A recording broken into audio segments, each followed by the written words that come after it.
Hello everyone, welcome to my channel. তো আজকে রান্না হয়েছিল পুঁই শাক দিয়ে, মিষ্টি কুমড়া দিয়ে, শুকনো শিমের বিচি দিয়ে একটা নিরামিষ, যেটা আমার খুব ফেভারিট।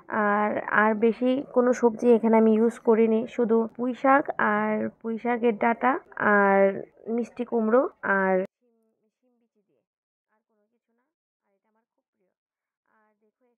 আর দেখো এখানে নিয়েছি আদা বাটা আর হলদি গুঁড়ো আর জিরে গুঁড়ো আর লবণ আর কাঁচা লঙ্কা। আর দেখো এখানে একটা কড়াই বসিয়ে তারপর শিম বিচিগুলো ভালো করে ভেজে নেব। ভালো করে ভেজে তারপর তুলে নিয়েছি। তো এখন দেখো এখানে কড়াইতে তেল দিয়ে দিলাম আর দিয়ে দিচ্ছি ফোড়নের জন্য তেজপাতা আর শুকনো লঙ্কা আর দিলাম 5 ফোড়ন।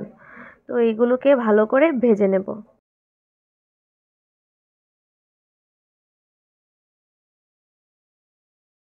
তো এখন দেখো ভাজা হয়ে গেছে, তো এখন দিয়ে দিয়েছি আদা বাটা।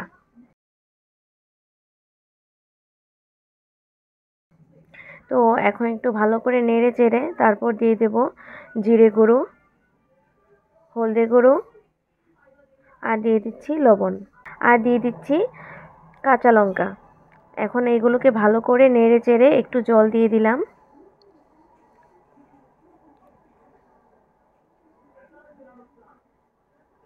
এখন দিয়ে দেব পুঁই শাকগুলো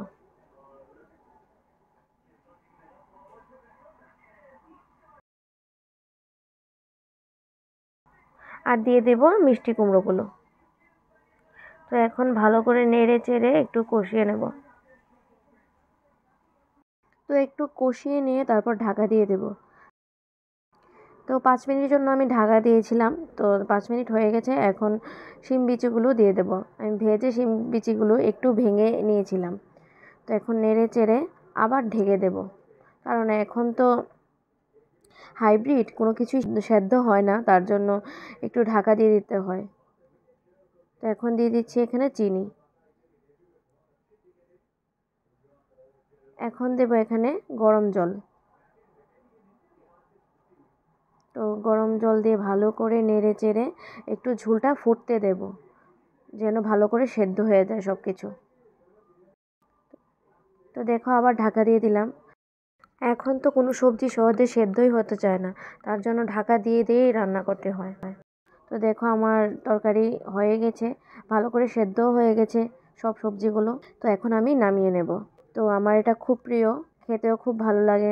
আর তোমাদের কেমন লাগে একটু আমাকে কমেন্ট করে জানিও। আমার ভিডিও যদি তোমাদের ভালো লাগে তাহলে লাইক, সাবস্ক্রাইব আর একটু শেয়ার করে দিও।